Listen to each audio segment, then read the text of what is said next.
Hey guys, my name is Ryan, and we're back again with another Spirit Island video. This video is a guide on how to host a PBP. If you're interested in learning how to be a player, I have a link to my prior video in the description. I would recommend being a player in a PBP a few times before you take on the additional responsibilities of hosting. But when you are ready to do so, come on back to this video and I'll lay it all out for you. When you want to host a PBP, the first thing you will do is announce so in the PBP lobby channel. Be sure to ping everyone with @PBP. Then you can lay out a description for the game that you will be hosting.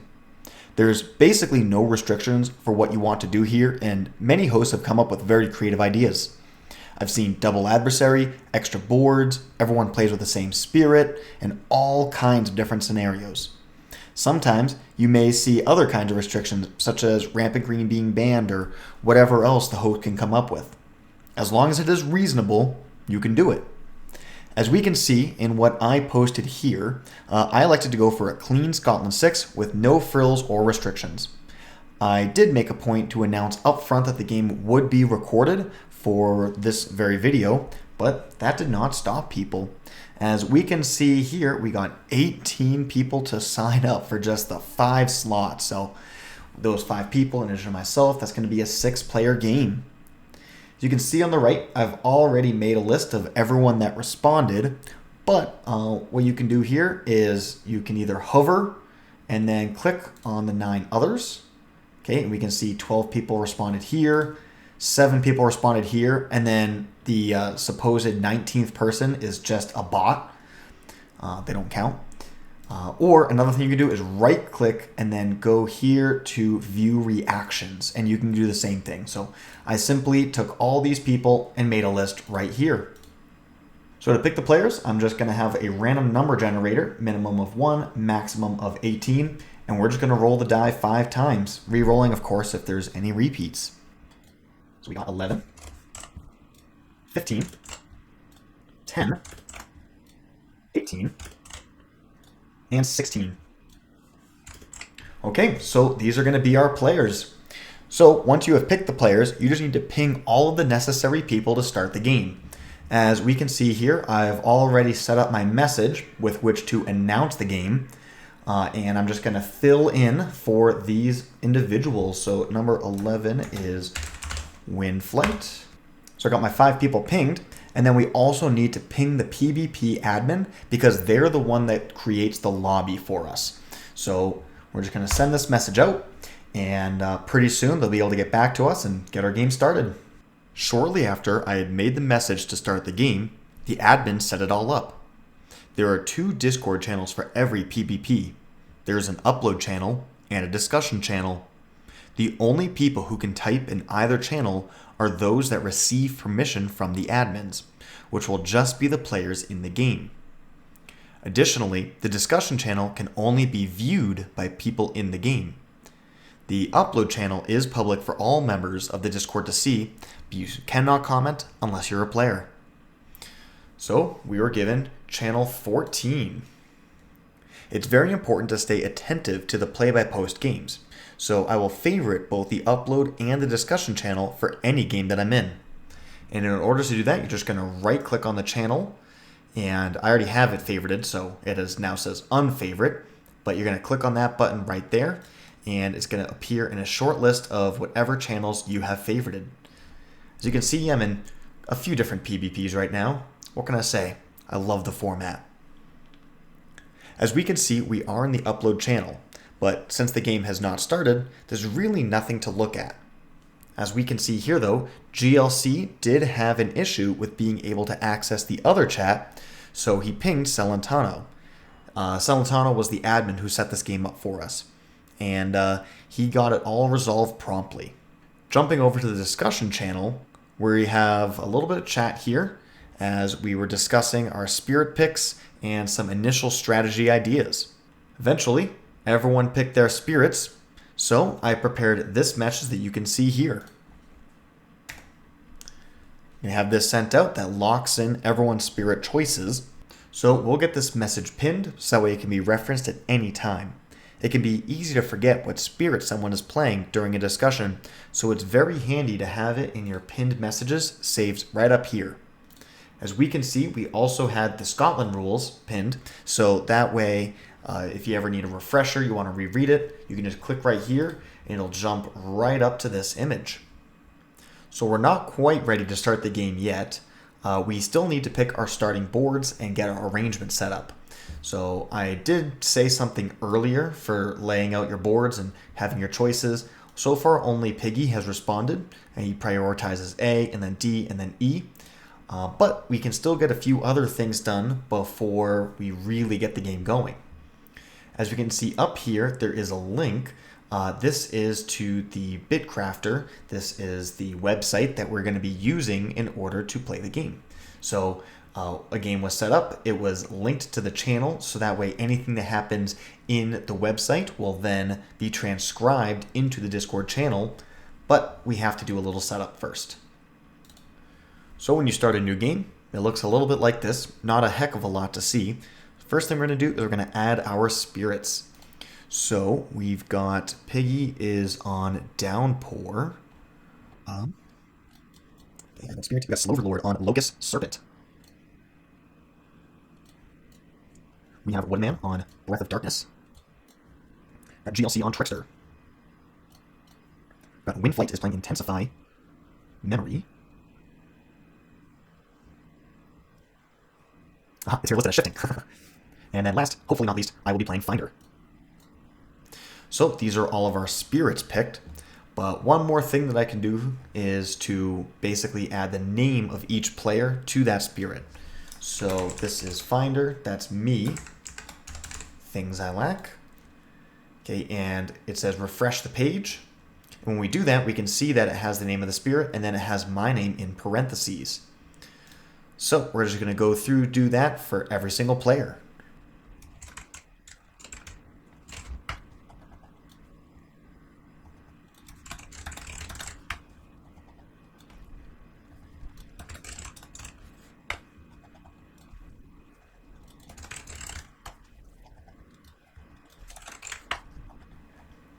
Okay, so we've got everyone's names in, the spirits are locked in, and now we have to wait for everyone to select their boards, and we'll update from there.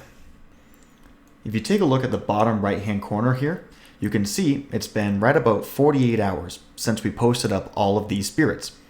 And in that time, we have been discussing our board preferences and any kinds of adjacencies that we might find advantageous. So we can see here, I pinged the admins asking them to pin this message. Pinning messages can only be done by the PBP admins. It cannot be done by any player or host. So anyways, here we can see we had some conversation, and ultimately it came down to this right here. Right, Downpour chooses A, Serpent and Trickster didn't really have a preference. Breath of Darkness wanted B, and Memory wanted E. So the next step is for us to actually create the game, build the board, and actually get this thing started. So here I'm in the Tabletop Simulator mod. I have Nature Incarnate additively loaded, and what we're going to do here is actually hide the user interface. And we are going to start building the boards. So if you go right here to the balanced board bag in the upper corner, there's all kinds of bags here. We will see there's an 8, because if you search through it, we have everything from A through H. So Downpour requested A, so you just click and drag to take it out of the bag, and it drops in like so. We had a request for B for Breath of Darkness, and E for Shifting Memory. So then myself and then the other two spirits still need to be chosen. So because we're going at Scotland, board D isn't super nice. So we're going to grab board C, and I don't know, let's get some Horizons boards in there. Why not? So we're going to grab G and H. All right, and now to build the board, we say we're going to be going for the Caldera setup. So that's basically like the donut with the circle in the middle. So we're going to start plugging away at it. So the only adjacency that really said that we wanted would be to have Downpour, Finder, and Breath of Darkness in a group together. And so that's A and B for those two spirits. And then G, I'm going to take G on Finder. So if I were to try and rotate this board, currently it's rotating in chunks of 90 degrees. And that's not super helpful for trying to fit these boards together. Like right there, that's not going to go. So up here in the corner, the rotation degrees, I'm going to drop it down to 15 so I have a little more control. Right, so now those angles can fit. And for the Caldera setup, we're going to do there, there,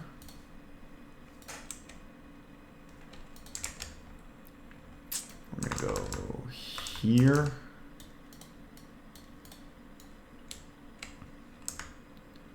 here, and here. So now it's just a matter of cleaning it up.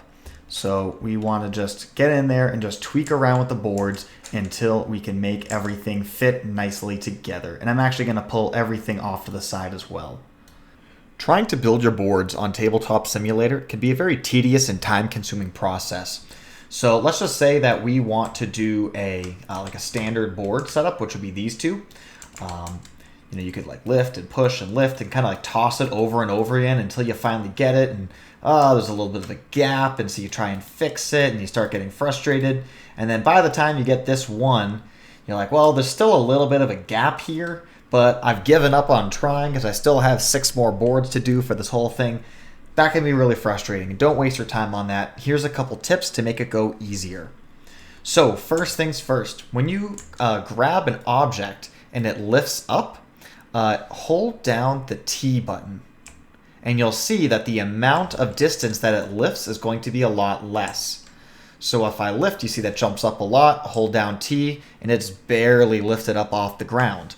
So now I can hold down T and I can be much more accurate when I drop it in. Of course, there's still an opportunity for mistakes, but that is a quick way to go about doing it. However, one of my favorite ways to do it is actually to change your perspective. So if you push P, it'll change your perspective. So you are by default in third person. You hit it once, you go to first person. You hit it again, and you go down to top down. So now when you select, it doesn't matter how much lift there is, because from the top down perspective, it is the exact same.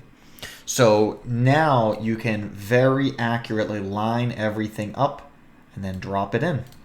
And then that'll look a lot better. And now we're going to start grabbing the spirits. So if we're to take a look here at the Bitcrafter, we can see that it randomly assigned each player a different color. I like to make sure that the color that is assigned via Bitcrafter matches the color of that player in the actual game. So we've got Finder on yellow, Memory on orange, Trickster on red, Breath on purple, Serpent on pink, and Downpour on green. So now that I've got all of the spirits selected in their appropriate color matching the website, I'm going to go onto each one and grab its spirit marker. And so, but to do this, I'm going to right click on the spirit panel and click Get Spirit Marker. And so we can see it has a green perimeter as it's coming from the green player. For Serpent, it'll have a pink perimeter coming from the pink player, and so on and so forth.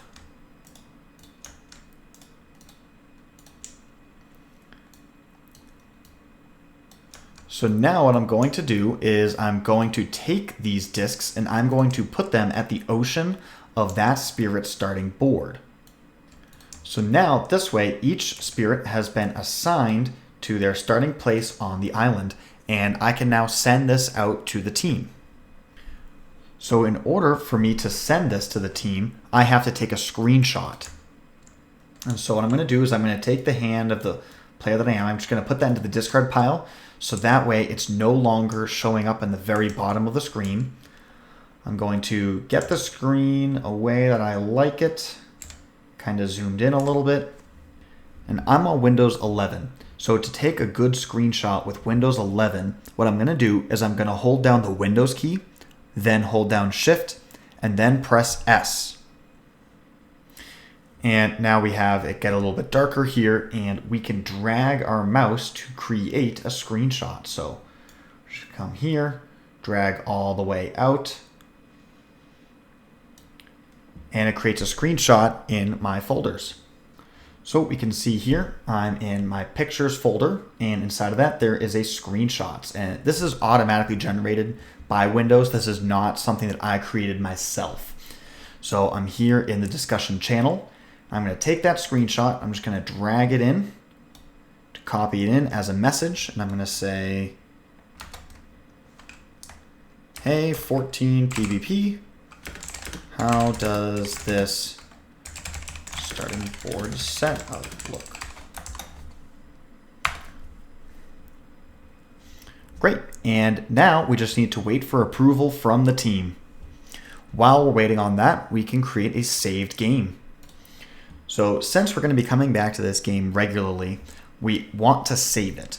That way the Invader deck is saved, the fear cards are saved, everything is saved. We don't need to rebuild the boards and rebuild the game state every single time. So to save this game, we're going to come up here to the top where it says Games, click on that, and now this bottom row says Save and Load. So I'll click on this and click on Save Game, create a new save file. Okay, we are in PBP 14, so I'm going to call this PBP 14. And I'll also add Scotland. Okay, great. And then I hit the save button. And now we can see it is saved right here.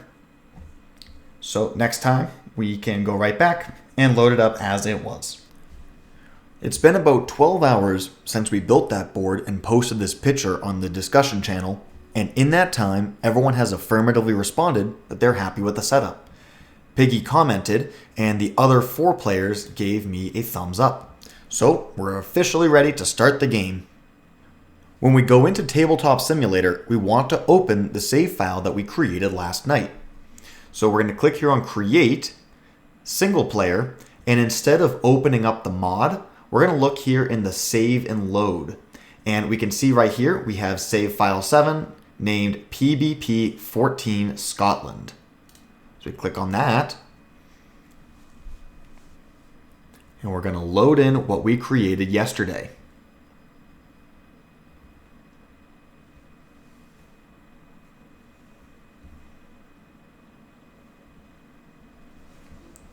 All right, excellent. So here we are. We can hide the UI, we can show the UI. At this point, we actually do want to look at this though, because we want to make sure that we have a 6-player Scotland 6 game. When we hit start game, since we've already pulled these boards out, it will set up on those boards.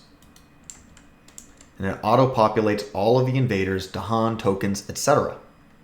Now, what we have to do is we have to add the spirit's starting presence. So, Trickster starts in a high with Dahan, 1 in land number 4. Land number 4, high with Dahan. 3 in any 1.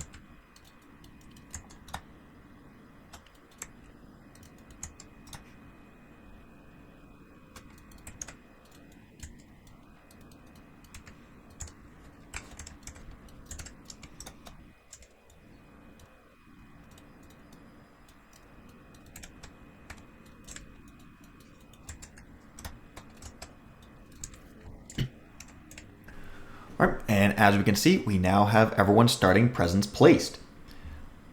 In this game, there was nothing too tricky about that, but let's say someone else besides you as the host is playing Finder, maybe someone's playing Ocean, or any other spirit where you get a choice where you place your initial presence. You want to make sure that you talk to that player and you confirm where they want their starting presence. I'm the Finder player, so I asked myself and I wanted it on my own starting board. Now, the next thing I'm going to want to do is I want to put all of the players' names on this board as well. My goal is to have all of the necessary information available in one single screenshot, so that way it's really easy for all of the players to access all the necessary information at every point of the game.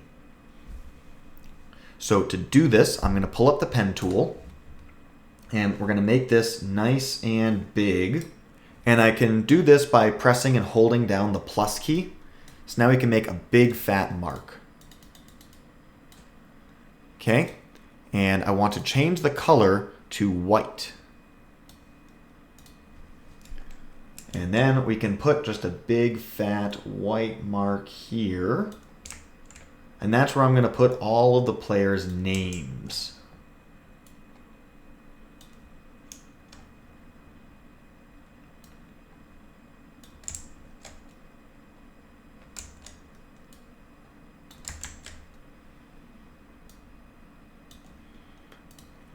Okay, and then we're going to go here to the text tool, and we can start typing out some names. So since I'm selected as the red player, my text will appear as red.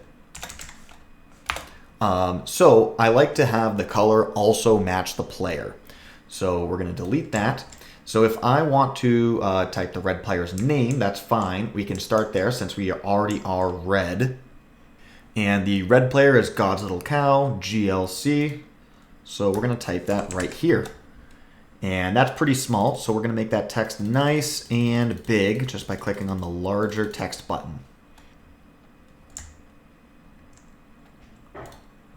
Switch over to yellow, so that way our yellow text can be me.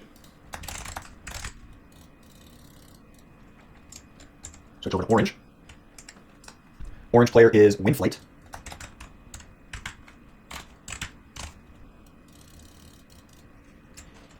Purple is Wooden Man.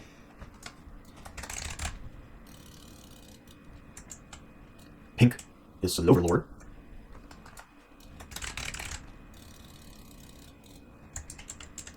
And green is Piggy.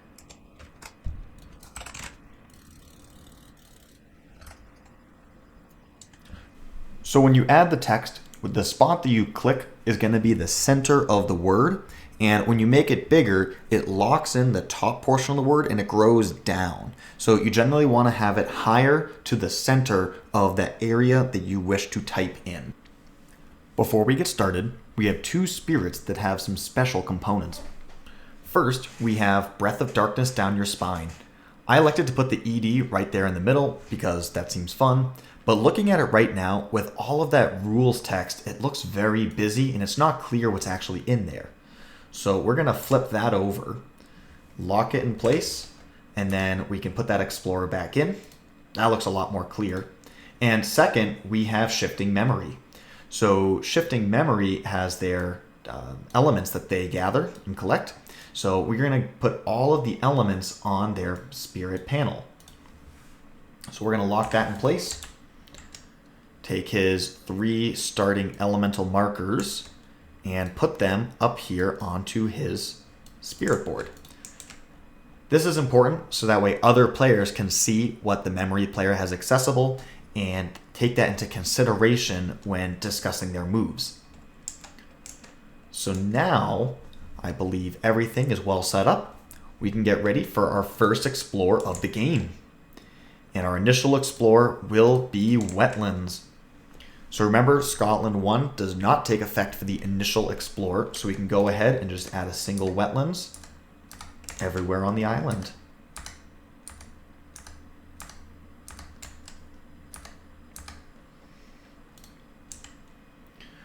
Okay. Now the players are going to be able to start making some decisions, so we want to make a good screenshot so everyone can see exactly what is going on. To do this, we want to have a good perspective. Right now, I'm in the normal base perspective that you come in. It's called camera 0 on a third-person perspective. But as things start to get really busy, this angle will create some issues for us because objects can hide behind each other, especially here up at the top. It can become quite confusing. So if you were to hold Shift and press any of your numeric keys, you can get all kinds of different camera angles. And one that's really popular is camera angle 7. So if I hold down Shift and press 7, okay, we still have a slight angle to it. It's not exactly dead on above, but it's pretty close to it. And this does a really good job of showing exactly what's going on without anything being overlapping. Now, the other information that we're going to want to include is the invader board and the adversary. So the invader board comes in these two parts, and this adversary is here. So we can drag and slide these things around and tuck them into these little dead corners. Since we're going to take a square screenshot, we can put some of these things in the various useless areas. So that way, and we can kind of overlap this because there's nothing here. Keep it tight to the square. This way, all of the necessary information is right here on the board. Windows Shift S. Now we can take a screenshot. I want to make sure that we get everything in there. The hardest part is picking that first corner. It's really easy to cut something off, but I like this angle right here. And that's how we're going to start the game. So what do I do with that screenshot? So we're going to open up the Bitcrafter and we're going to upload that screenshot. So we're going to come down here, and if you take a look in the host actions, we have two spots where we can upload a screenshot. So what I'm going to do is I have my screenshots folder up here, and this is the image that we want. We're going to click and drag it in and hover it right over that top spot, and we can see the file is listed right here, and we click upload screenshot. And now it reloads the game. And look at that, we have our beautiful screenshot right here with all of the necessary information. For this very first turn, we don't really have to do a second screenshot, but for all future turns, I also like to do the invader board. For practice purposes, let's do that right now. We're going to come back here to the tabletop simulator. Okay, and we're going to scroll over here to the invader board. Now, all of these little things I have in the corners aren't necessary. We could either push them all out of the way. Another little trick is if you just switch the color that you're playing, it all goes away, but it also resets your camera. We're going to come back here, put ourselves back into the same perspective if we want to, but I think it's fine. We're just going to go with as is. Windows Shift S. We're going to make ourselves our screenshot. So this stuff here with the invader, we don't necessarily need. I like to just keep all of the decks. And I like to also get a little clip of the next terror level, so that way you can see how many cards it is before we get to the next terror level. Okay, now we're going to come back here to the Bitcrafter, scroll all the way down to the bottom, and then we're going to open up our screenshots folder. So we already have something in screenshot 1 slot. So we want to put this into the screenshot 2 slot. So now we have the board and we have the invader board. Next, we're going to come back to the Discord. And if we go over to the upload channel, we can see that since the admins have linked that specific Bitcrafter game to this channel, all of our screenshots are automatically put up by a bot. Great. So now what I'm going to do is I'm going to send a message out to everyone to officially begin the game. The PBP bot does not by default ping the players, so I make a point to ping everyone that has the 14 PBP tag, let them know that the Explorer is a wetlands, and it is convention to do both your growth and your fast phase simultaneously. In this game, we very well could have situations where we have to do the growth and fast phase in multiple steps. Most notably, I'm thinking of Gift of Primordial Deeps coming from Serpent. Since normally there is no extra information gained during the fast phase that would prevent you from pre-planning the whole thing out, it's convention, you can just do them together.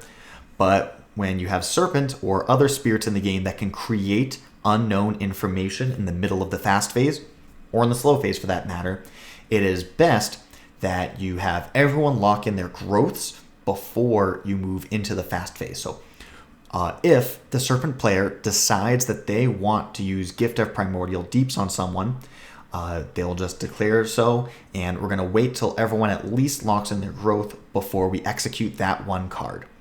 Generally, people like to wait to see all that unknown information before they lock in their decisions, but as the game host, you simply have to dictate the game as you feel is appropriate. The last thing that we have to do, and this is very important, is we need to save this game.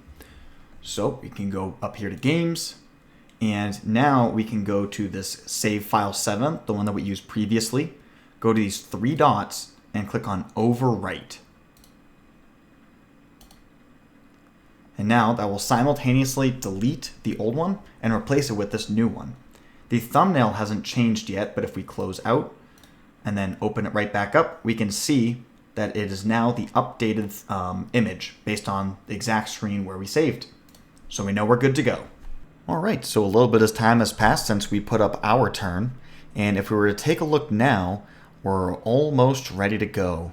So if we scroll up and down, we can see 1, 2, 3, 4, 5 players have checked off, and 1 player has written up their whole turn but has left themselves with an X.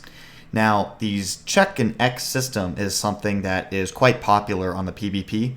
It allows you to put up the turn that you intend to without completely locking it in yet. And as you can see here on his notes, he assumes that he's going to be absorbed by Serpent, and this turn is based on that. And if we take a look up here at Serpent's turn, he is absorbing Breath of Darkness, and we saw that in the conversation as well. So we know that he is capable of locking in this turn, but whenever you make these edits, you don't get any sort of notifications here on the side. So he might be unaware of the fact that Serpent has locked in. So what we're going to do, we're going to go to the discussion channel, and we're just going to say, okay, just give him a little bump, little notification, so that way he can update his turn. When he says that he's ready, everyone will be locked in, and we can execute the first turn. About 10 minutes ago, I got the notification that Wooden Man has now corrected his turn, and we can look here, he is now fully checked off, so we can execute the first turn of the game. We're going to open up Tabletop Simulator, create single player, and then we're going to select PBP 14 Scotland. And now it fully loads in. Every time that we do this, as we get more and more pieces onto the board, it might take a little bit longer for the game to fully load because there's so many components to add. But anyways, what I like to do now is I want to pull up the Discord, and I'll just go from top to bottom, person by person. Now, I personally have a dual monitor setup, so I'll put the Discord in my left monitor and execute the game on my right monitor. You could also have it up on your phone and then do it this way. Whatever is easiest for you. As a reminder, there's a lot of things that the Bitcrafter takes care of for us, such as keeping track of people's energy. So while Sloverlord here mentions that he's gaining 4 energy, we don't necessarily have to track that ourselves because the app takes care of it for us. So let's pay attention here. We want to add our presence to H6 and then Incarna to C6. Now I know on turn 1 he doesn't have any presence in C6, so this is probably going to be some kind of a time where I'm going to have to double check with him. However, this is also the benefit of adding little wetland symbols, since C6 isn't even a wetland. I'm willing to bet that he intended to both add a presence here and move his Incarna here. I'm going to shoot him a message just to verify, but for our purposes, I'm not going to hold up the whole game for what I bet is just a simple typo. The presence that I remove from his tracks doesn't really matter. That's another thing that's taken care of by the Bitcrafter, is tracking exactly how your presence goes. But when in doubt, you can just double check. I know because I looked earlier that he did go top track here, but if you're unsure, just check it on out. Now it says that he's going to absorb breath, giving an element and energy, and then repeat swallowed in order to abduct the C6 Explorer. If we look down here over at Woodman's turn, he's getting his B8 presence absorbed by Serpent. So we can come over here. He has that B8 presence, and we'll set up an absorb in a second, but we can also repeat this. So it goes to the Endless Dark. So Serpent is one more spirit that has their own special thing going on. And so what I like to do is to create a pool right here of all of the absorbed presence. That way, in the screenshot, everyone can see exactly what Locus has. For Locust, that means repeats, and for Base Serpent, that means the quantity of the defense, as well as the benefits of the left innate. Since Serpent is playing as pink this game, I'm going to have a very soft pink, and I'm just going to create a little box over here for all the absorbed presence. So we can take this purple presence and drop it in. Next, we're going to come on down to Downpour. They're going to add a presence to A5.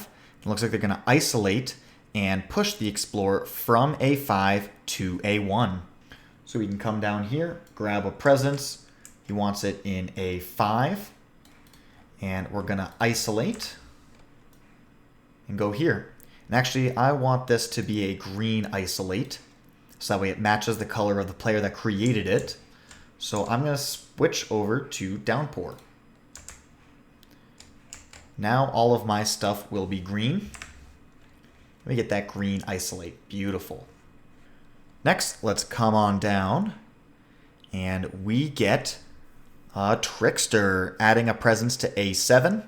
Then we're going to Arson A8. A7 right here. And then we're going to Arson A8. So we can destroy this. And now Arson has the other text that says that we need to reveal the top card of the deck. And if it is a card that provides fire, then there is an additional effect. So let's go do that right now. Okay, we are now in the Bitcrafter. If we're going to scroll all the way down to the bottom, in the host actions, we already saw here how to add spirits and how to upload files, but there's also draw a minor and draw a major. So when we draw, it goes straight to the discard pile, but this will send a bot action back to the Discord so everyone can see what's going on. So we're going to click on draw a minor. Okay, and we can see that we got voracious growth. So I'm just going to add a little note here, just so that way everyone knows what's going on. So now back into the game, that Arson did not flip a fire card, so we have nothing else that we have to do. Otherwise, in this situation, all we would do is add a blight. So now we can flip back to the Discord, and we can go to Wooden Man's turn. He's going to add a presence to B6 and move the Incarna to B1 and have the Explorer escape into the B8 jungle. Now, the way that we're executing this, there is no presence in the B8 jungle. However, recognize that all the spirit phase things happen and then the fast phase things happen. And even if he were to interact with the B8 jungle, unless if you cannot find a way that it's possible to do so legally, we execute all of the actions in a way that is sensible and works. So we're going to add a presence over here to B6. Move the Incarna over to B1. So now going into the fast phase, right? We already took care of that absorb. He's going to swallow the Explorer in B6 and then use his left innate to pick up the Explorer in B1 and the town in B6. And the Incarna moves into B5 at the end. So we can pick him up, and him up through all of those legal actions. And the Incarna ends over here in B5. Last, we have a Reach from Infinite Darkness. So we're going to abduct a presence from two different spirits from C5 and G1. So G1 was Finder's presence, and C5 is Serpent's presence. Oh, and this was supposed to go over there. Those little details are important. We actually want to keep this all spread out. We don't want to stack anything if we can avoid it, because we want to make this the most clear thing possible for the players. Coming on down to Finder, we're going to add a presence to G4, and then we're going to push an Explorer from G4 to E8. And then we already took care of the getting soaked up into the ED.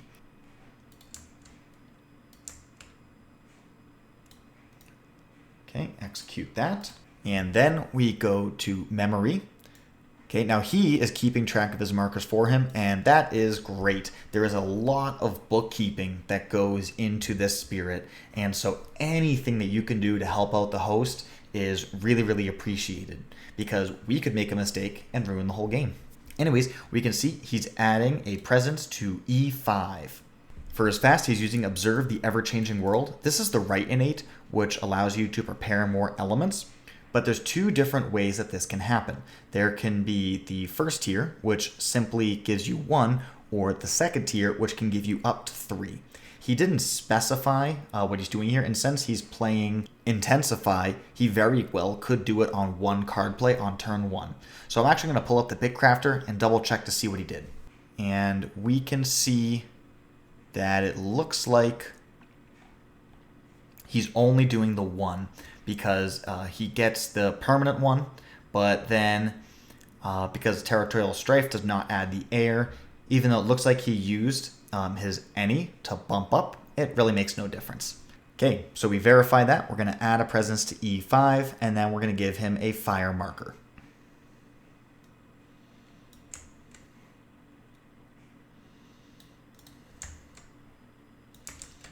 And we'll give him a fire. Now, the way that he wrote this makes a little bit suspicious that he might think that he has the elements for the 3, since the second tier of the innate triggers off of actions, whereas the first tier of the innate just gives it to you straight up. So I'm going to give him a reminder just to make sure that we're on the same page. Okay, I'm going to send this message off to him, and it's possible that, he didn't actually want fire this turn. He might have wanted something else, and this just gives him a last-second opportunity to change his mind. But anyways, we're going to scroll down here, and we can see that this is the end of everything. So we know we have put everybody's actions in. So now we're going to want to create a new screenshot. So once again, we're going to change our perspective. We're going to get this right here so we can make it as big as possible. Okay, get all of the good, important, crucial information tucked into the corners as we can. And then Windows Shift S.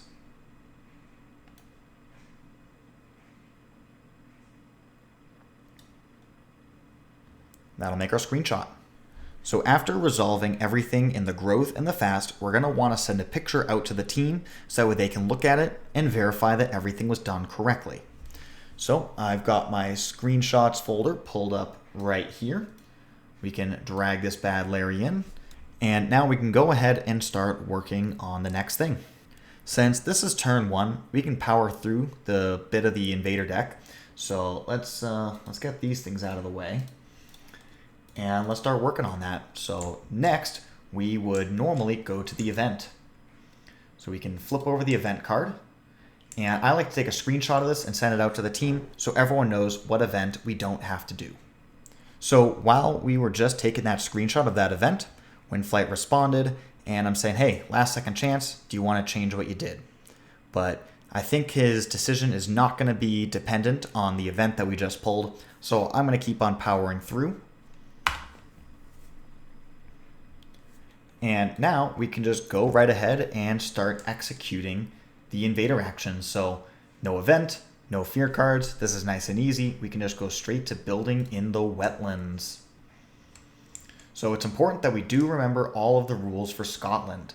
So the first thing I'm seeing right here is because of the adjacency to a city, this will still build. But inlands have no building bonuses. So we're just going to go around the horn and add everything that we need.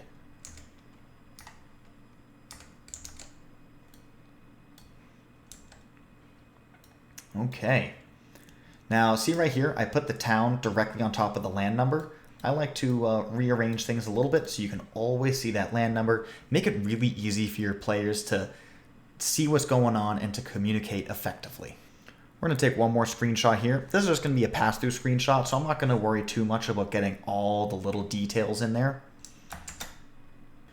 And look at that. In the time it took us to make that update, we were just about to send it out. We can see that Sloverlord made a correction to what we did. So this is really good and important, right? We made a mistake, and he caught it and corrected it. So I must have misread his turn. Okay, so he's putting down Incarnate in C6. And as we know, the C6 is not a wetland, and he's saying now C5. So I'm just going to quickly reply in kind. Okay, simple message, hey, I made a mistake. I'm so sorry about that. Thank you for catching the mistake. And, we'll send this out. and eat our pride and carry on. You know, there's no point in trying to create any issues because we're all on the same team here, right? We're all here for a good collective experience, so we want to be a good host. So anyways, we can make these adjustments and we can update the board before we do anything farther. So on here, really all we have to do is move the Incarna this way and move the 2 invaders this way. Really, no harm, no foul. Life goes on just fine. So we do have to take a new screenshot though. Additionally, in the other channel, I did see that Windflight wanted to keep it as a fire, so all is well. Okay, send this out to the team. Once again, gives everyone the opportunity to catch any mistakes. Obviously, we're not perfect. We've already made a few. And then we can come on over here and just keep pushing the Invader deck. So we can go over and explore the jungles. Okay, so now we just have to drop all of the explorers in the board.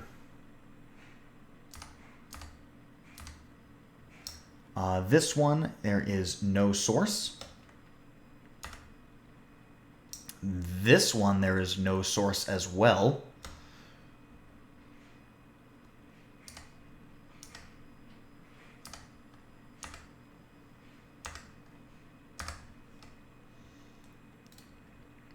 All right, great. This is looking good. And now after the Explore, this is going to be an official screenshot that will be uploaded since there is going to be a chunk of time for discussion before more actions are taken. So we want to make sure that this one is a good screenshot with all of the necessary information. When the board gets really busy, sometimes it's hard to find places to stick these guys. And I guess Scotland level 6 could be the first one to go, but you know, really, you'd probably just zoom out at that point, or you have to figure something out to be creative. And then we need to prepare our second screenshot of the Invader board. After taking those screenshots, we upload them to the Bitcrafter. So we'll come here, and then drag, upload. Unfortunately, you can't pull both of them in at the same time and then put them both up together simultaneously, but it's only like 2 extra clicks. It's really not that bad at all. Last, we're going to come on over here to the Discord. Because we put everything into the Bitcrafter, a bot is about to put them up here.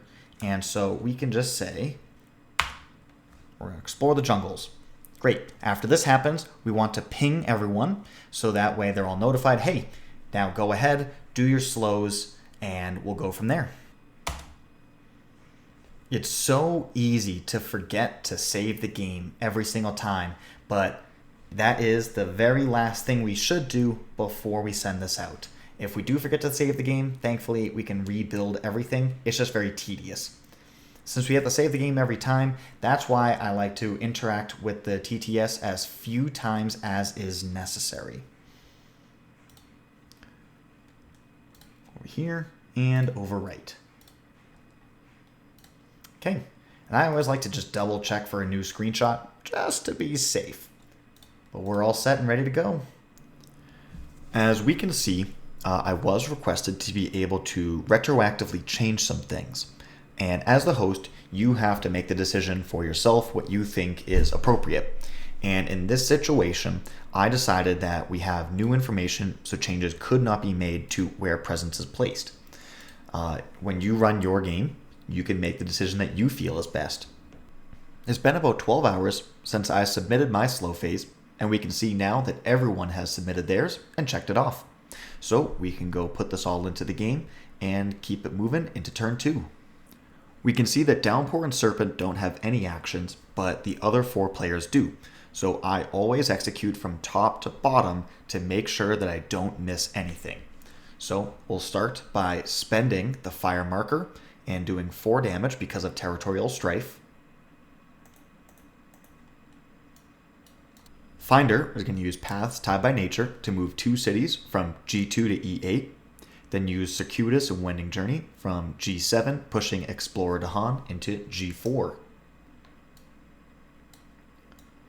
So Circuitous and Wending Journey is a range 0 ability, but we have to remember that we got the +1 range off of getting taken to the ED this turn.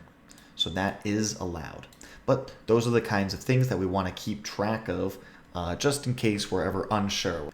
Trickster is using Unexpected Tigers in G5, getting a Fear and gathering a beast and pushing the explorer to H2.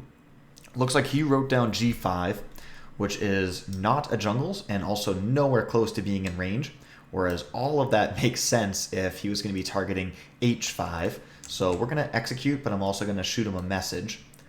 And this did create a fear. So just send him a little message. He'll probably just give me a thumbs up, but I'm willing to bet that that's not going to be controversial. And then here we has his right innate getting 4 fear and downgrading the town. So downgrade the town becomes an explorer and 4 fear. And that's it for all of the slow actions. So now we just need to set up our screenshot.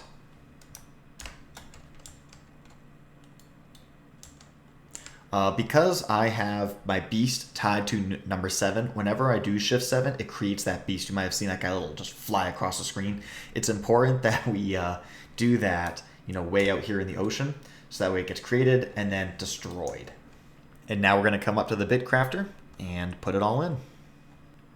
I like to delete my unneeded screenshots basically every day, so that way we don't get confused about which one we're supposed to use. With this tiny little thumbnail, I can't see the little details, and so if I had several of these screenshots up, it's possible that I could make a mistake. Since we really don't need these for any other purpose, just make our life easier. So right after we did that, we're going to get the bot to pop up with the new uploaded screenshots. So we're going to send out a message to the team. So we send this message out, and now everyone can go ahead and start working on their next turns. For us, we already laid out a bit of a game plan with Windflight. So we were talking that we both have an ability that lets us protect 2 Dahan from dying. And our goal is to create a nice big pocket here. That was the game plan by having these 3 spirits adjacent to each other, is because all of them are good at making a pocket. So the idea was that we would shrink the board in half basically by making all of this largely not exist. Now, by pushing the 2 cities in, the next step we're going to be pushing this town in. He's going to be using his ability to bring in 2 Dahan and prevent them from dying. And we are going to use our other power to also prevent 2 Dahan from dying. So 4 Dahan will kill off 2 cities and a town, and we'll come out massively ahead. By getting rid of this town, these 2 lands will not have a Scotland 6 trigger. So here's the benefit of doing the X's and the checks system. Since, as we were discussing, we already have a game plan for some of our powers, but not necessarily everything. So I put up as much of the turn that I know that I want to do, and I put up some question marks for what things are yet to be decided, and then a big fat X so that the host knows that I'm not ready yet. So now I can go into the discussion channel and I can ask people, hey, where can we best use Traveler's Boon, and where's the best place for me to send this Explorer? Since so much of what Finder does is dependent on the team, and really every spirit wants to interact with the team to come to the best common solution, I think being able to put up as much information as possible so other players can see and consider their moves the optimal way to play. All right, we're all checked up and ready to go for the second fast phase of the game. So because we have Trickster and there's a let's see what happens, that can create a random circumstance, and I generally like to push that towards the front of the actions that I execute on a turn, just in case it dramatically changes people's plans. Oftentimes, especially when you're in a really tight game, a lot of decisions are going to be dependent on what happens with that innate. So even though he's not the highest up person here, I am going to execute his stuff first. So we get a presence in C4 and push a Dahan from H8 to H1. Here, presence in C4, and then Dahan goes H8 to H1. Okay, and then he had his right innate, why don't you and them fight, using the beast to kill this explorer. And then he was going to do a let's see what happens here in H6. So now in the Bitcrafter, in the exact same way that we looked for the Arson last turn, we're going to come all the way down to the bottom and we're going to draw a minor power. And then we just have to hang on for a second, and the bot will tell us what it was. All right, we wound up getting a Gift of Nature's Connection, so we will have to repull again. Since we have to get a land targeting power for it to work effectively, we're going to have to pull another one. It's unfortunate that Nature's Connection is going to go to the discard pile for us. But I did already send out a message so people know what the heck is going on. All right, and we got Sap the Strength of Multitudes. So you have to execute everything on the card. Nothing can be optionally ignored, but Sap is a pretty easy one for us to execute. So we're going to, let's see, we're already playing as red, so we can just drop a Defend 5 here. Oh, by the way, I completely forgot. We should do time passes. You know, if you were to take a look at the turn order, it says we're still in turn 1, and this Isolate from turn 1 is left over. So we're going to hit this time passes. It'll clear all those little tokens off. And this is nice because at the end of the game, we get the end of game screenshot. It'll say, hey, you won the game on turn like 6 or whatever. This keeps track of that for you. I would say that's one of the most common things that I forget to do when I'm hosting. Now, if we take a look here in the Bitcrafter, we can see that he has the choice to be able to forget a card to gain that sap and gain an energy. So I'm just going to ping him so that way he knows that that's the card that the option lies with. So we can scroll up and we can see that everything here has been executed. The only choice left does not affect the board, so we do not need to wait for his answer for us to execute everyone's. So now I'm going to go all the way to the top and then go incrementally down from there. All right, so starting with Finder, we're going to add a presence to E7, offer passage in E8, preventing 2 Dahan from dying, using Traveler's Boon on Serpent, and then using our left and 8 lay paths to push the town to E8 and the explorer to E4. So go here. We're going to use this offer passage, get a reminder token on it. And we're going to put this in E8. That's a good visual reminder of the type of effect that is on the board. Okay, we talked about taking this presence, so we're going to snag this guy and bring him all the way out here. And then when we push, this town is going to go this way, and I think this was going that way, but I'm going to double check that in a second. Oh, yeah, I want to keep as many things visible as I can. So I want to be able to have the number seen. I want to have each invader individually seen, and I want all of the Dahan and the trigger, everything to be individually seen. Okay, E4 dies to Call to Guard. So Call to Guard is being played by a different spirit, which is down here in Call to Guard. So we get 1 damage to all added or moved invaders in E4. So we'll execute this later, but we can see here this is a little bit of a timing thing. And these little notes to add those timings can be really helpful. So this Explorer, we pushed it this way, but it actually goes into E4, and that's going to die. Next, we go to Downpour. So he's using his Growth 2, so he gets to add 2 presents. So he has one going in A3 and A1, which this one says it will be absorbed. Then he's moving a presence from A2 to A3. So we're going to end with a Sacred Site in A3, and then A1, we can probably just toss it straight up into the Absorb Pit. Okay, so he's got 2 presents.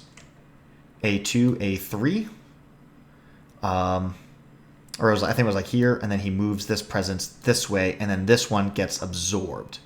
Yep, so he gets Absorb Essence, and we just resolved that one, coming from the A1. Nature's Resilience to defend 6 in A2, and then a repeat on Nature's Resilience in B1, and then Unbearable Deluge in A3. So before putting all this out, we're going to make sure that we're the green player. So that gets a defend 6. B1 gets a defend 6, but he is not within range 1 of a Sacred Site. Oh, I just checked. He is, because this is 3. That is not 3. This is 3. So this gets a defend 6. It looks like an Unbearable Deluge happens here. So this is going to be an Isolate. It'll be defended for 3. We get a Fear. And then we get to push 2 Dahan. And it said that the 2 push Dahan are going to make their way over into A2. Okay, so that is everything here. Next, we move down to Slow Overlord. Okay, so he is going to add a presence to E8 and move his Incarna to E8. He's going to add a presence to E8 and move his Incarna to E8. Okay, and then it looks like for the rest of the turn, he's just repeating Nature's Resilience and Delusions of Danger in the land, defending 6 and producing 2 fear. Now, technically, the power still belongs to the green player, so I am going to throw down a green defend in this land. And then we just get 2 fear. All right, moving on down, we already executed Trickster, so we're going to keep on going down to Memory. So we're going to add a presence to C7, prepare a fire, and then we're going to do E4 in a second. Okay, in E4, we're going to defend for 3. We're going to call to guard to gather a Dahan in, and then do a damage to everything in that land. Then we're going to threshold Share Secrets to gather in 2 Dahan and deny 2 deaths. So I've switched over to playing as orange, so I can do that defend appropriately. We would defend 3 here. And he is going to pull a Dahan in. And now we have to add a trigger for a card that he did not start with. So we normally don't need to worry about pulling in all of the minor powers as spirits gain them. But in this situation, what we're going to do, since we need to get that visual trigger, is you can just go to the minor power deck, search it, and then call to guard is right here. And we can just put this right here in his hand to get that reminder token. And we also need a reminder token for this guy.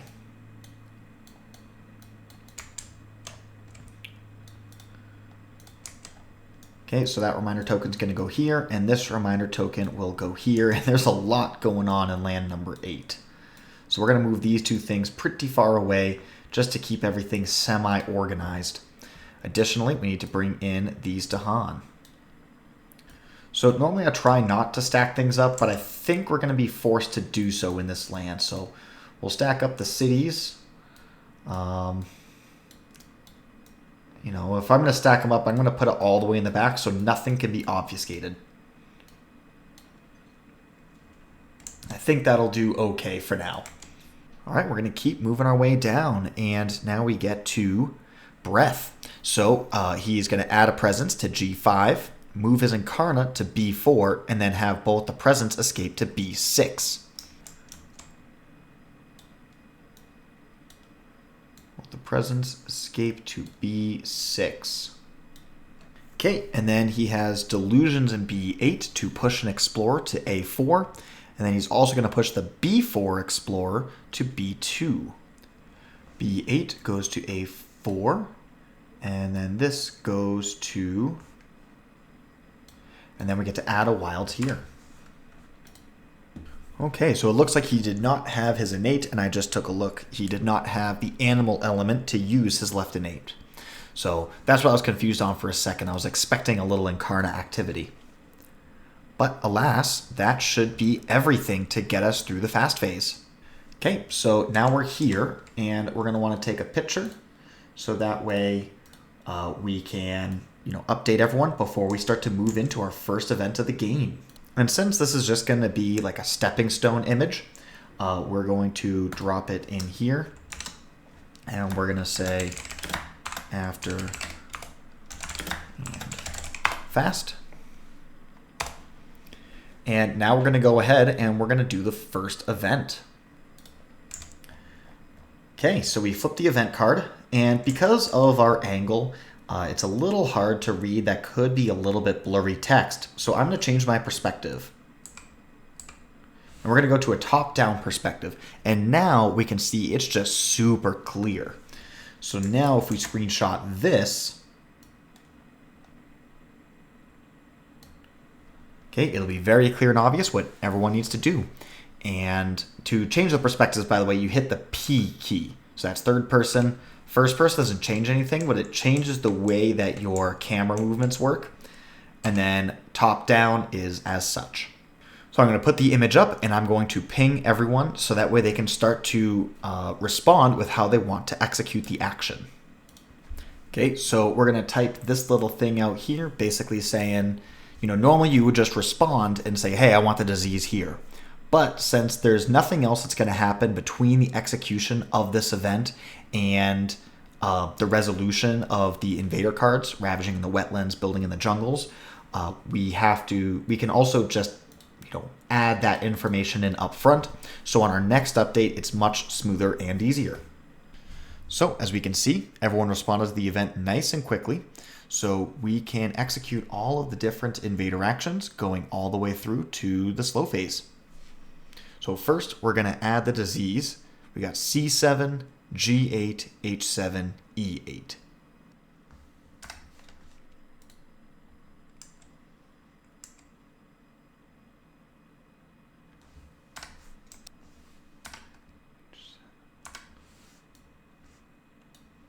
Okay, and the events portion has nothing to do with anything on the board, so we don't need to worry about that. And so now when we go to the Ravage, we have those already marked out as well. So when it comes time to do the Ravage, I just want to start in one spot and then work my way around to make sure that I hit everything and I didn't create any mistakes. So we're going to start right here at the top center, right at 12 o'clock, and work our way around the horn. So we're going to get a blight here, but this is going to die. Now we have to check to see where he's going to add his adjacent town because of the event. And it looks like he's putting his town into H8. Okay, coming over here, we got nothing and a blight, so he has nothing to worry about here.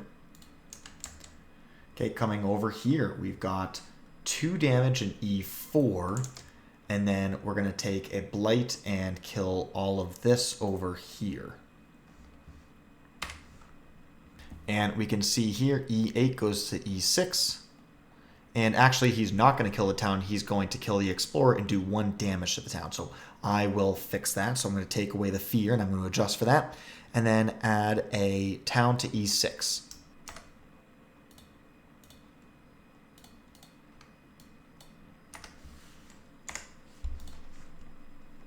Okay, and we do need to destroy one of these presents in this land. I'm going to destroy the Incarna. Strategically, that is the better play because all repeats have already been done, but I will shoot him a message just to make sure. Okay, we can come down over here, and this is going to die. That does not blight. And over here, this is going to die, so it looks like we need to check to see where board B is going to pop out, and he wants to go to B2. And then last, we make our way around the horn, and these 2 cities are going to die. And board A is going to add to A3. Okay, so after we've done all of that, that is the end of the Ravage step. Then we start to check for Scotland 6. So we will start once again at the top and work our way around the horn, adding towns as necessary.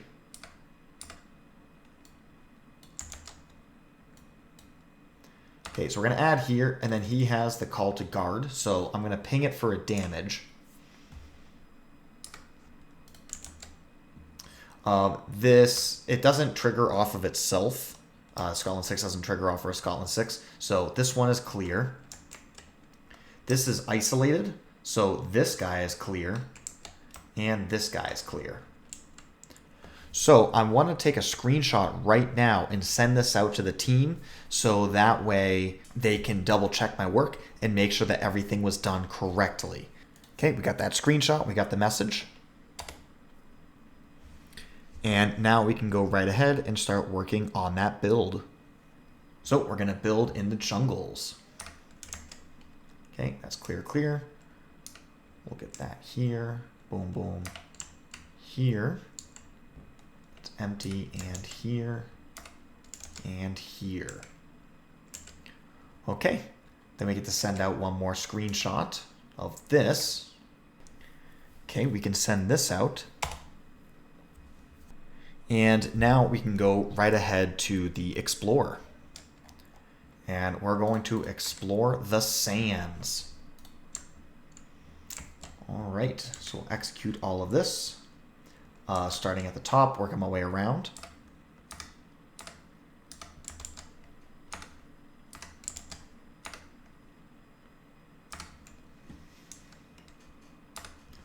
Looks like this one does not have a source. That's isolated, so this does not have a source. And this does not have a source. Okay, now we do have to do a Scotland 6, and that would trigger before all of these towns get added. And so we're looking at 3 here, 3 here, 0, 4, 4, and 4. So you have a 3-way tie at 4 each on E, C, and H. And this is going to be our big official one that we're going to upload. So we want to add all little details. In addition, we'll take a screenshot of the Invader board. All right, so I have a little message out. We can see that the screenshots got uploaded. And so now the team can take it away. As the game host, you are the primary driver of the pace of the game. There are often things that need to be decided as a team, and if those decisions aren't being made in a timely manner, the responsibility falls on your shoulders to push the team to a decision. As we can see, we flipped a Stage 2 card, meaning we had an escalation. And for Scotland, that means dogpiling all over one board. This is a big decision of who gets all those towns, so the team needs to decide. In this game, there was some, but not too much conversation. At the end of it, there was a soft preference for board C, so I simply declared that it would go to board C and asked the team for approval. And then I pinged Sloverlord, who started on board C to pick his lands. In addition to controlling the pace of the game, you're also the final judge of all the rules. As we can see, there was a misunderstanding of exactly how Scotland's escalation works, but it was quickly fixed. I was about to just do an update with the Scotland escalation, but I noticed that everyone except for GLC had no board impacting slow powers. So I simply pinged him to switch from an X to a check at his convenience, and we're off to the races. So by this point, if you've made it this far, we're well over an hour, and we're only on turn 2. I do want to say that this 1 hour of content was spread out over a week in real time, so being a host doesn't take up too much of your time on any given day. Being a host is rather systematic once you understand how to do it, and the more you host, the quicker and more efficient you will get. The key is just to be methodical and thorough. So I'm not going to lay out how to do every single turn, since the only thing that really happens from turn to turn is it gradually becomes a little bit more complex as the players gain more actions and the invaders do more things as well. Stay tuned though, as we will handle a couple special situations that come up for the rest of the game.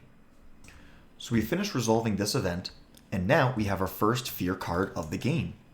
So we're just going to come down here and flip over the sphere card to see that we get to haunt attack. And we're at terror level 1. So here, I'm going to take a screenshot and I'm only going to show the portion of the event that is pertinent to us. This way, someone cannot inadvertently execute the ability as if it was a different terror level. Take our screenshot, like so. All right, so we can see here, I've got that screenshot put up, as well as a message pinging everybody saying that this is our first fear card, Dahan attack in terror level 1. Now everyone will have the opportunity to identify how they want to execute this card, and then the game will proceed from there. As the game host, you're the one ultimately responsible for making sure that all the rules are met. Now, if you're unsure of how some sort of interaction works, there is a thing you can do. There is one of the channels in the Discord is rules questions. And you can see we had a question about how Bargains of Coursing Path would interact with the Breath of Darkness innate. And you can read that conversation here.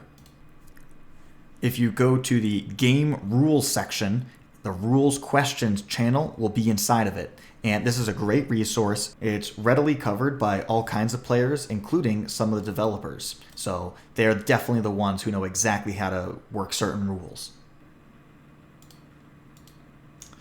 All right, here we go. We have our first choice event of the game. So normally when you're playing on TTS with a whole bunch of people, you're going to just be able to click on this element helper and it'll tell you how many elements you have in play.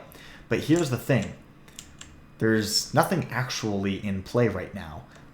Since I'm just managing the powers on the board, I'm not actually pulling all the cards out.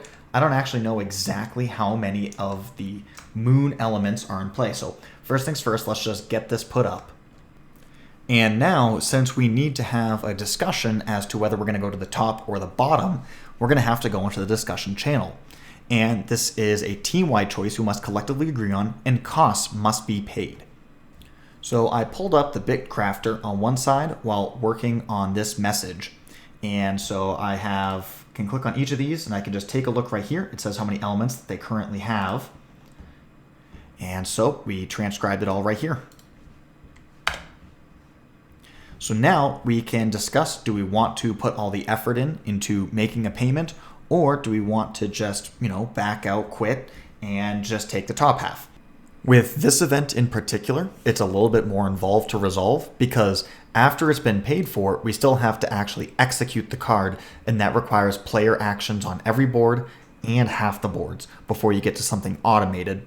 So once everything has been paid for, be sure to ping all the players just to update them to make sure we're all on the same page and people can go from there updating. Here's a situation that you might run into from time to time, and that is when someone chooses to execute their fear card as a donate.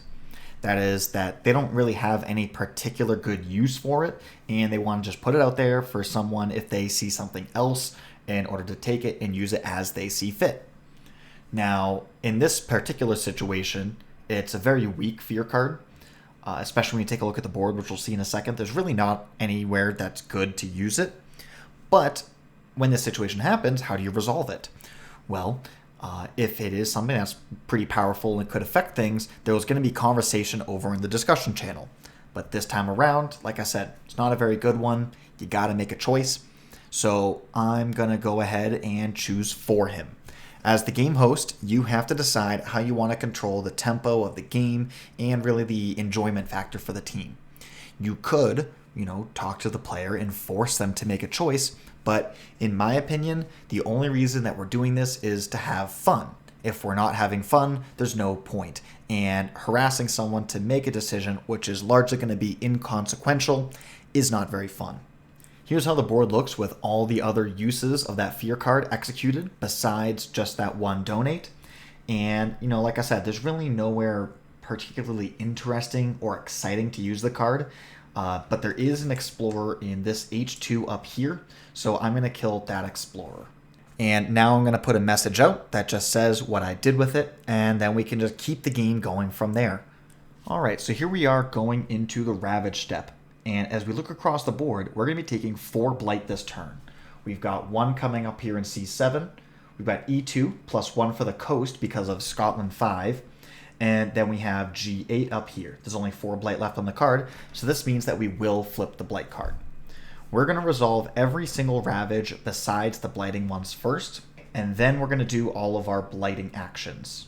Okay, so now we have to go to flip the Blight card, so what we're going to do is we're going to come over here, click on Blighted Island to flip the card, and there are 2 types of Blight cards. There is the instantaneous action, or is the every Invader phase action. This one, there is no instantaneous effect, so we're simply going to take a screenshot, announce it, and then keep going.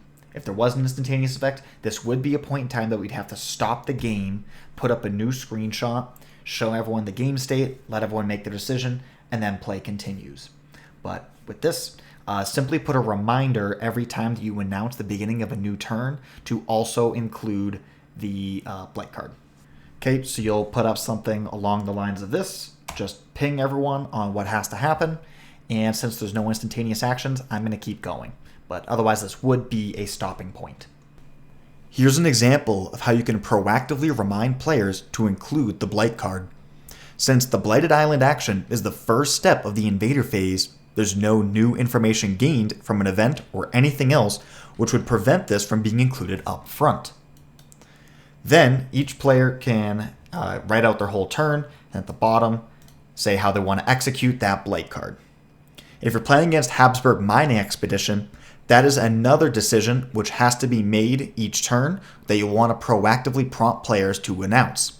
So that one, though, happens kind of during the Invader phase, but whenever there's the last unknown information revealed, whether that's an event or a fear card, that's a good time to prompt all the players to include where they want to use their mining boom. When you're running the game, you're going to be the one controlling the tempo of the game. And here we have a situation where we have a fear card coming up, and every single board there is no choice except for one player. So what do? You could just have everyone wait for that one player, or you could choose to kind of power through. So I'm going to choose to power through. So I put the fear card up. I'm going to say the only person who has to make a choice here is Sloverlord. And now I'm just going to go ahead and reveal the next one with a spoiler tag. I see he's typing. Maybe he's about to respond, but we're going to demonstrate how to do a spoiler tag just in case. So in the time it took me to write up this message, Sloverlord did respond, but we're still going to talk about how to do the spoiler tag in case that's relevant. And that would be here when you put up an image, you can do spoiler attachment. Okay, so that way it will not automatically show up. And then here, you're going to create this vertical line. On my keyboard, it's directly above the enter. I'm going to hold shift and then press that / and it'll create this vertical line. So if you do a double vertical line before and after the word, it will create a spoiler tag on it. So that way, when it comes out, it will look like this. And then when you click on it, you can see everything. So this is a really good way to go about pushing the game forwards. If you have a situation like this where, maybe it's not such a big deal. I've seen some hosts just put up every single fear card and just spoiler them the whole way down. This can be really helpful if there's like 6 or 7. Maybe you have some crazy fear combos going on. I've seen all that. But, as the game host, you control the tempo and the game flow. So in this game, Finder wound up picking up Bargains of Power and Protection. So here's how you can resolve that. Search through the major power deck and grab Bargains, and then click on the Grab Reminder button. That will bring out the Reminder card. I'm going to put this Reminder card right next to the spirit that used it, which is Finder. Okay, scale this up real nice and big so that way players can clearly see what is, what's going to be on it. And then we're going to put Finder's presence on it. They wound up proliferating, and we can put that right there. So we'll lock that in place so it doesn't get bumped around. Now, this turn, it's going to be a Coastal Ravage. So we can put in the defense tokens for anywhere that it is pertinent. We could certainly put defense tokens, actually that's not adjacent, but like out here is adjacent, right? This jungles. It's not ravaging, so it's not relevant. We could put it there, but I'm not going to. It'll create extra clutter that's not necessary. So right here, right as to defend 1. Here's a defend 2, etc. We can put all those defend tokens out in the pertinent lands. As you run your game, you will get a sense of other players' general life schedule based on when they comment and post their turns. Sometimes everyone will be up and available at the same time, and you can move the game along very quickly. But other times, you will be completely out of sync with your team. The beauty of PBP is being able to play games with people you normally wouldn't because of the slower nature of the format. That can be a blessing, being able to play with anyone from around the world, but it can also be a curse. So let's take a look at this board. See how we have the invaders completely under control, and really, we have more defense than is possibly necessary. Take a look up here at C1. It's ravaging for 5, and it's defended for 33. Clearly, we're on top of the game now, and we really can't lose. We're just in the final act where we chase down cities, hunting around the board just to close it out. Couple our nigh unlosable position with this event, which does largely nothing, but does require every player to make a small choice. I reasonably expect everyone to take the Blight off of the card. We're at 22 in the pool, and we're probably taking 0 for the rest of the game. In addition, we have 4 earned fear cards to go through before we ravage. I think the team would be okay with me pushing the tempo a little bit. So what I'm going to do is I'm going to put up all 4 fear cards now, but put them all under spoiler tags and I will instruct the team to write down all of their actions and to do so with integrity. It's getting quite late, and I have to go to sleep and then go to work tomorrow. So if I were to go one card at a time, waiting for that cycle of all the different time zones, it could take a whole week before we get to that Ravage. To be clear, this is just an option and is by no means an expectation. So do what you feel is best in your game. Alright, so I wrote out a little simple message like this, basically saying exactly what I did and the decisions that I made for them, and then I asked them to please correct me in case I chose incorrectly. Okay, and then I have this next one right here, basically saying that I'm going to put everything in spoiler tags, please respond with spoiler tags, and then execute the cards as if you do not have any unfair knowledge.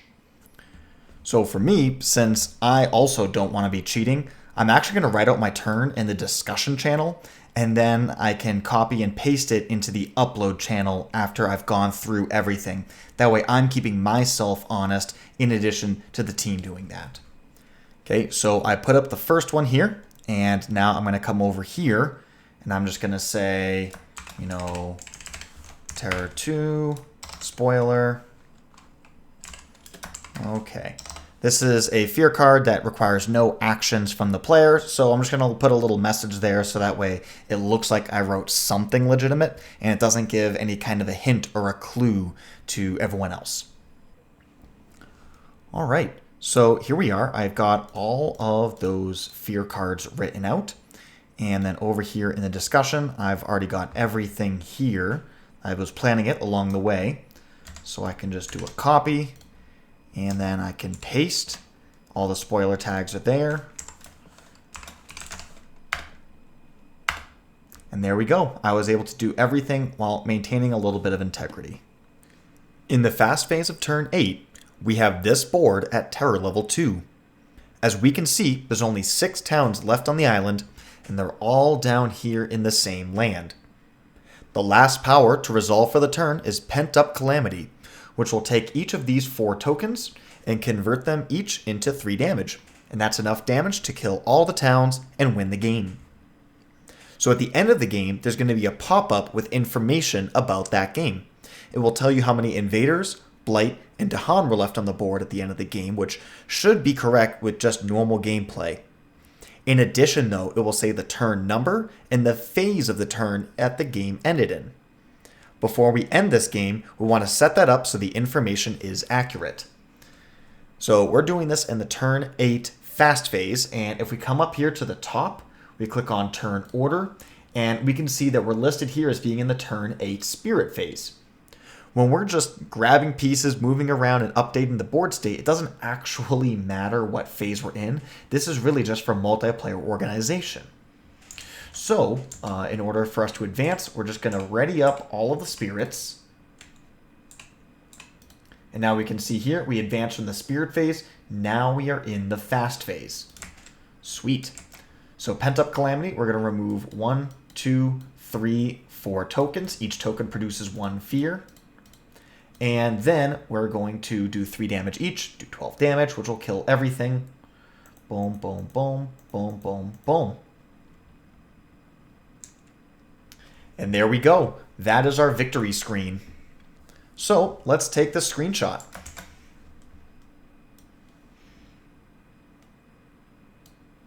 Okay, now we also want to take a screenshot of the whole board. So let's clean this up a little bit.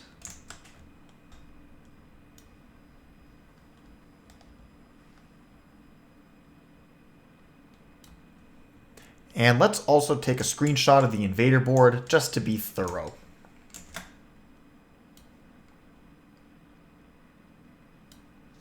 So now we want to go back to the upload channel and upload all of these pictures to declare a glorious victory for everybody. This game took a whole month to play, so it's a long-term investment for everybody. It's important that you thank and congratulate everyone for sticking through with it and working well as a team together.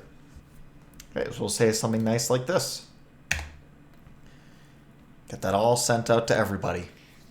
Next, I like to brag to the rest of the Discord. No one else besides just the players can comment here and talk about the game. So we're going to repost all of this again in the game results channel. So under the Spirit Island category, there is this channel, Game Results, where people can discuss games that they have played and finished recently. So we just put up a little celebratory message for the team.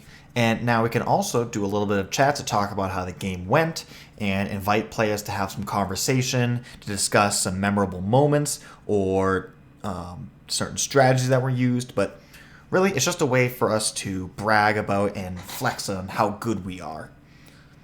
So, with all that posted, that's the end of the game.